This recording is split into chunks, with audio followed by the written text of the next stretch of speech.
The skull is complicated if you don't approach it one thing at a time. So let's just start with the big, flat bones of the skull. These are all named for the parts of the brain they overlie. So tap your forehead. This is the frontal bone. All right, that one's easy. The parietal bones cover the top of the brain. You can only see the right parietal bone in this view, but there is a left and a right, and they're sutured together on the midline. At the posterior of the skull is the occipital bone. It is not only at the back, but it's also underneath the skull too. In fact, your spine connects with your brain through a hole in the occipital bone called the spine hole. I'm kidding, it's not called the spine hole. The temporal bone will be very important to us. It just has a lot of features on it that we will identify, like the ear hole here. Again, kidding. It's not the ear hole. The last bone, it's not really a flat bone, but I want to point it out. This bone extends from side to side through the middle of the skull and is called the sphenoid bone. We will identify many features on this bone when we open up the skull and take a look. These big flat bones, these are the bones of the skull that you can easily see from a superficial view. This is, again, an inferior view of the skull. So we're looking from the bottom. We see the occipital bone in brown and the temporal bone in orange. I don't know if you remember the sphenoid bone. We defined it on the very first slide when we did the general bones of the skull. The sphenoid bone fits with the temporal, frontal, and parietal bones. Touch the side of your eye socket and find the rim of your socket. Move back just a little bit, and that's the sphenoid bone. You might be saying to me, those are my temples. That's the temporal bone. Yeah, I know.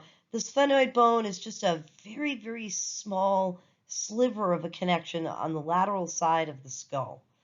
Look at the sphenoid bone in pink on the picture on the right. It seems to be pretty large on the bottom of the skull. Yeah, it is. Let's look at how the other two bones on this slide that are new. We have the vomer and the palatine bones. I don't know, just know them. No, I just don't have a way to remember the vomer.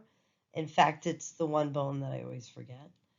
But the palatine bone makes you think of your palate. And yes, this is the bone that underlies the upper palate of your mouth.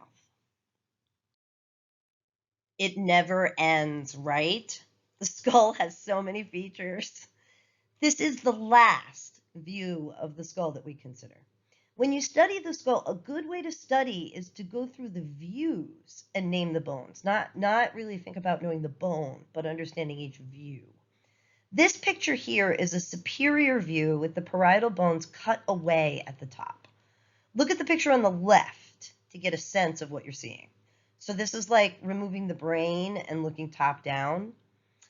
So my mom had many brain surgeries in the 1980s. And back then, they basically did this.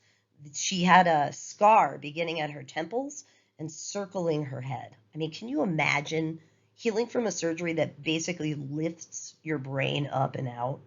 All right, where do we start on a picture like this? Let's just work from anterior to posterior. We know the frontal bone is the forehead bone, and the ethmoid bone is new to us. It seems to articulate with the frontal bone, like it's nestled in the frontal bone. It is. The ethmoid bone can be associated with the really complicated structures of the nasal cavity. Your nasal cavity is a lot bigger than the canals that lead to it. It's complicated cavern of bone and fleshy folds, and the ethmoid bone creates some of that cavern. So this little tiny triangle of bone here really doesn't do the ethmoid bone justice. You can see it from a lateral view. I don't teach from a lateral view of the inside of the skull because it's not a model that schools commonly have. Okay, there's the sphenoid bone again, and in this view it looks much larger. There's the temporal bone, which you can see articulating with the sphenoid. We can see the left and right parietal bones that we know are really like the top sides of the skull. And the occipital bone is the back and underneath. I should say posterior and inferior curve of the skull. Take a moment to pause this slideshow and really look at this view. This picture is so foreign to students.